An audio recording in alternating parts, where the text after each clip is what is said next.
नमस्कार, जय हिंद दोस्तों। मैं अमरपाल सैनी एक बार फिर हाजिर हूँ आप सभी के बीच एक नए टॉपिक और एक नई वीडियो में। जैसा कि मैंने आपको वादा किया था कि हम एक सीरीज़ शुरू कर रहे हैं, जिस सीरीज़ में हम क्लास 11th और 12th स्पेशली अभी के लिए, और उसके बाद हम कोशिश करेंगे कि जो बाकी क्लासेस हैं उनको भी कवर करें। हम इन सभी क्लासेस यानी अभी के लिए 11th और 12th और उसके बाद छोटी क्लासेस, इन क्लासेस में जो भी रीडिंग और सप्लीमेंट्री बुक्स हैं यानी हिंदी और इंग्लिश की बुक्स हैं, इन हिंदी और इंग्लिश की बुक्स में जितने भी चैप्टर यानी कहानियाँ और जितनी भी पोएम्स हैं उन्हें हम समरी के साथ, एक शॉर्ट समरी के साथ आपके बीच लेकर आएँ, जिससे कि विद्यालय जो बच्चे हैं जो भी बोर्ड परीक्षाओं की तैयारी करते हैं उन बच्चों को हिंदी और इंग्लिश की इन कहानियों को या इन कविताओं को समझने में कोई कठिनाई ना हो, उन्हें किसी तरह की समस्या ना हो। इसी उद्देश्य के साथ हम ये समरी चैप्टर की सीरीज़ लेकर आपके बीच आ रहे हैं। आज की इस वीडियो में हम बात करने वाले हैं क्लास 12th जो हमारी फ्लेमिंगो बुक है इंग्लिश की। इस बुक में जो फर्स्ट चैप्टर है, फर्स्ट स्टोरी है, जिसका नाम है the last lesson. The last lesson जो कि फ्लेमिंगो बुक का पहला चैप्टर है, और क्योंकि ये चैप्टर इस बुक का पहला है लेकिन इसका नाम जो है वो द लास्ट लेसन है।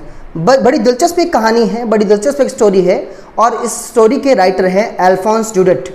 अल्फोंस ड्यूडेट जो कि एक फ्रेंच नॉवलिस्ट और एक शॉर्ट स्टोरी राइटर हैं, एक उपन्यासकार और एक लघु कथा रचनाकार हैं, लेखक हैं। इनकी लिखी गई है कहानी द लास्ट लेसन, इसकी आज की इस वीडियो में हम चर्चा कर रहे हैं, इसकी समरी की बात कर रहे हैं।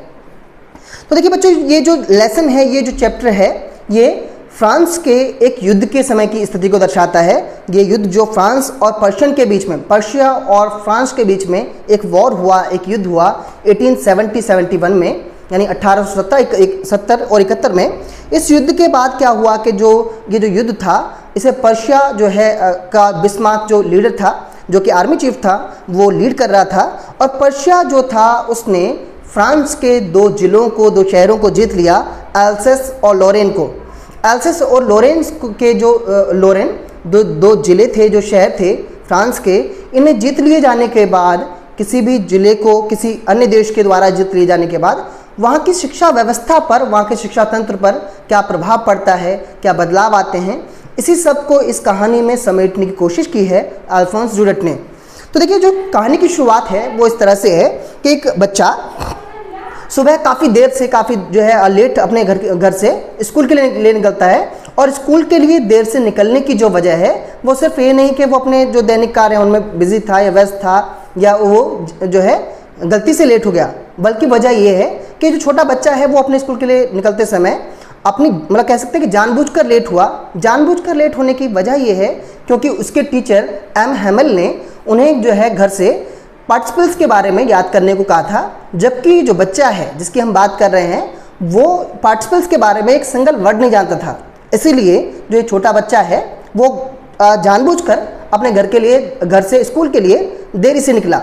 आमतौर पर होता है कि जब बच्चे अपना होमवर्क पूरा नहीं करते हैं या अपना जो दिया हुआ काम पूरा नहीं करते हैं तो सोचते हैं कि गलती से भी या किसी भी तरह से वो स्कूल या तो ना पहुंच पाएँ, या स्कूल में कुछ ऐसा हो जाए कि उस दिन की उसकी क्लास ना हो, जिससे कि वो अपने होमवर्क को ना करने की पनिशमेंट को पाने की वजह से बच जाए। तो यही इस बच्चे के साथ है। ये बच्चा अपने घर से लेट निकला क्योंकि उसके टीचर ने उसे पार्टिसिपल्स याद करने को दिए हैं, और इसे पार्टिसिपल्स का एक सिंगल जो शब्द है वो भी पता नहीं है। और ये बच्चा अपने घर से निकलता है और ये सोच रहा है कि किसी तरह से उसे स्कूल पहुंचने में देर हो जाए। घर से निकला तो देखा उसने उस दिन का जो दिन है बहुत गर्म है, बहुत गर्मी वाला दिन है, और वो अपने घर से निकलते समय कई बार उसके मन में ये भी विचार आया वो कि मतलब रास्ते से कहीं बंक मार जाए, कहीं गायब हो जाए और स्कूल ही ना पहुँचे।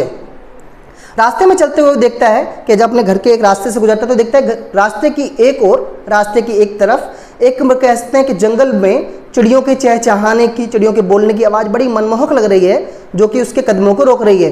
दूसरी तरफ वो अपने बाएं तरफ जब देखता है तो आरा मशीन जहाँ लकड़ियाँ काटी जाती हैं, जहाँ मतलब बड़ी मतलब जो कह सकते हैं कि पेड़ों को काटा जाता है, उन्हें चीरकर फट्टे वगैरह बनाया जाता है, तो एक तरफ आरा मशीन की आवाज़ बड़ी तेज़ जो है बज रही है, और आरा मशीन के पीछे की तरफ खुले मैदान में जो पर्शियन सोल्जर्स हैं, पर्शियन जो सैनिक हैं, वो ड्रिल कर रहे हैं, वो परेड कर रहे हैं। और ये सब जो माहौल है, ये सब जो वातावरण है, वो इस छोटे बच्चे को, जिसे लिटिल फ्रेंच कहा गया है, उसे स्कूल की ओर बढ़ने से, स्कूल की ओर जाने से रोक रहा है, अपनी ओर मोहित कर रहा है, आकर्षित कर रहा है। और ये सब कहीं ज़्यादा दिलचस्प हैं पार्टिसिपल्स के रूल्स की बजाय।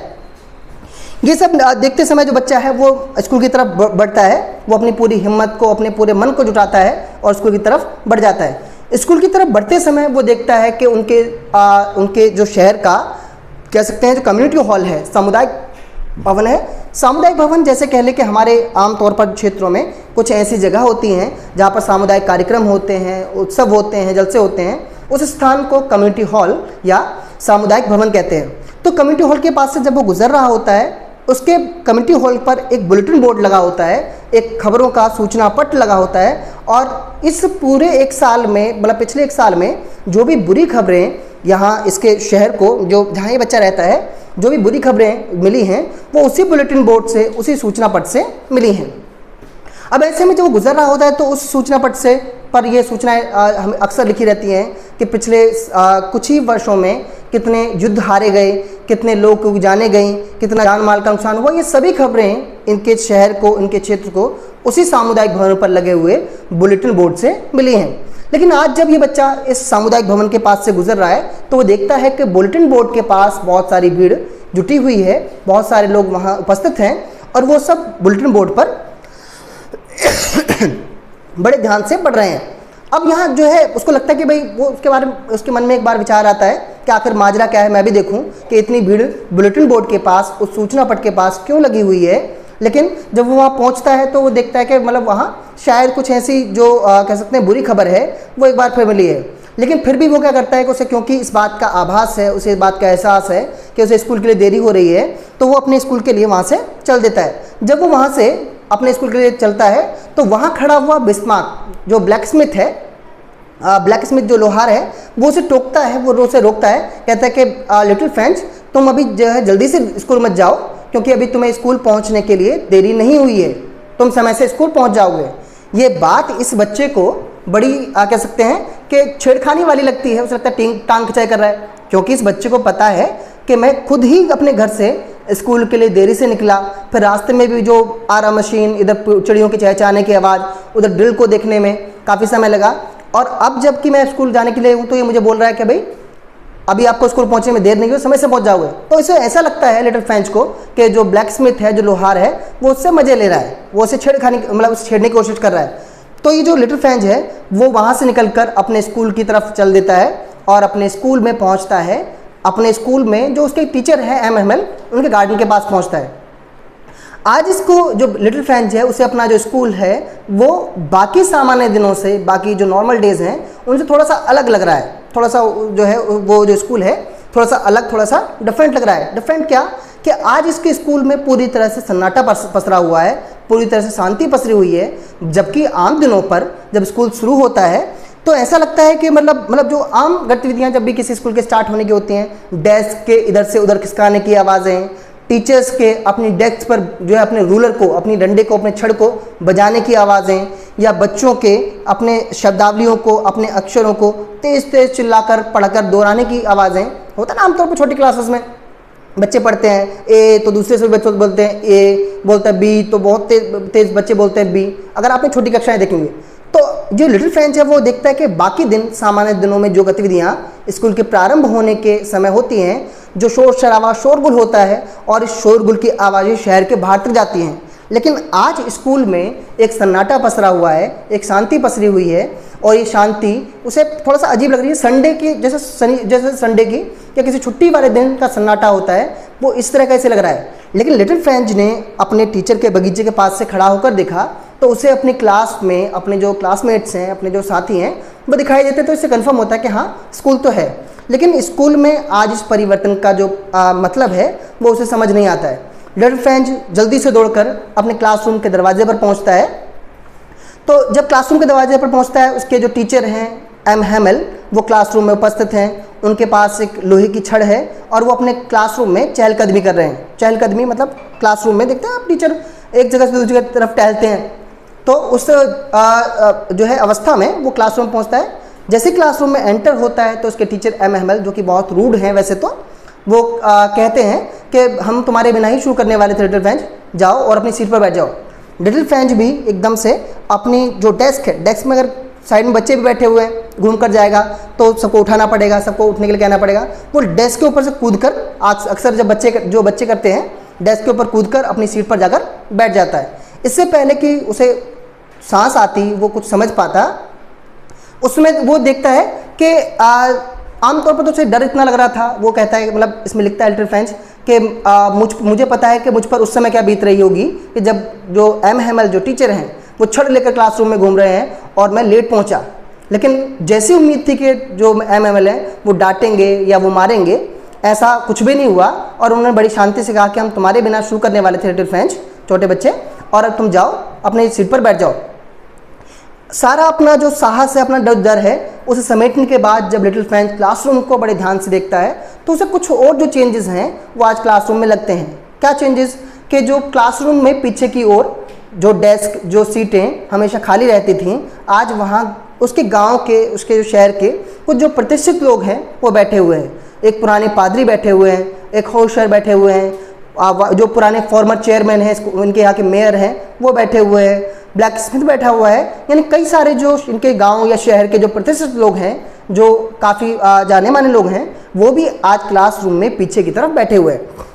दूसरी चीज़ जो लिटिल फ्रेंच नोटिस करता है वो ये कि उनके जो टीचर हैं एम हैमेल, उन्होंने अपनी आज एक खास ड्रेस पहनी हुई है, अपनी एक खास ड्रेस जिसमें सिल्क की शर्ट है, अपनी जो चमकीली सी एक शर्ट है, एक ग्रीन कोट है, एक काले रंग की सिल्क की जो है कहते हैं कि कैप है। ये खास तरह की यूनिफॉर्म एम हैमेल ने आज पहनी हुई है, जिस यूनिफॉर्म को एम हैमेल आमतौर पर या तो इंस्पेक्शन के दिनों में, यानी जब भी स्कूल में कोई चेकिंग आती है, कोई जांच आती है, उन दिनों में पहनते हैं, या फिर कभी कभी कोई प्राइज डिस्ट्रीब्यूशन होता है, कोई फंक्शन, कोई इवेंट होता है, उस समय पहनते हैं। अपनी एक खास यूनिफॉर्म एम हैमेल ने आज पहनी हुई है, जबकि आज कोई खास दिन भी नहीं है। लिटिल फ्रेंच इस सब के बारे में सोच ही रहा होता है कि एम हैमेल जो अपने लेसन को, अपने पाठ को जो है करना शुरू करते हैं। सबसे पहले वो क्लासरूम्स में क्या करते हैं कि जो पार्टिसिपल्स उन्होंने याद करने के लिए दिए थे उससे सभी के बारे में पूछते हैं, मतलब सभी से उसके बारे में पूछते हैं। सभी से पूछने के बाद जब लिटिल फ्रेंच की बारी आती है, इस बच्चे की बारी आती है, तो उसके मन में तो होता है कि वो बहुत कुछ कह दे, वो बहुत कुछ बता दे, वो बहुत कुछ अपने जो भी उसके मन में है वो कहे। लेकिन क्लासरूम में खड़े जब उसका नाम पुकारा जाता है, वो खड़ा होता है, तो वो एक शब्द भी नहीं कह पाता। उसे बड़ी शर्मिंदगी महसूस होती है, उसे बड़ी गिल्टी फील होती है और वो अपने डेस्क को केवल पकड़ कर खड़ा रहता है।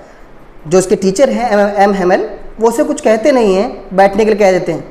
उसके बाद जो उसके टीचर हैं वो जो एम हैमेल हैं, वो सभी बच्चों के लिए नई कॉपी और पेन लेकर आए हैं। वो सभी बच्चों में कॉपी और पेन बांटते हैं और उन्हें लिखने के लिए कहते हैं। अब लिखने के लिए कहा जाता है और एम हैमेल जो टीचर हैं वो बताते हैं कि बच्चों, आज हम हैं वो, मतलब फ्रांस है, वो अपने इलाकों को पर्शिया के हाथों हार गया है और कल से यहाँ फ्रेंच भाषा नहीं सिखाई जाएगी।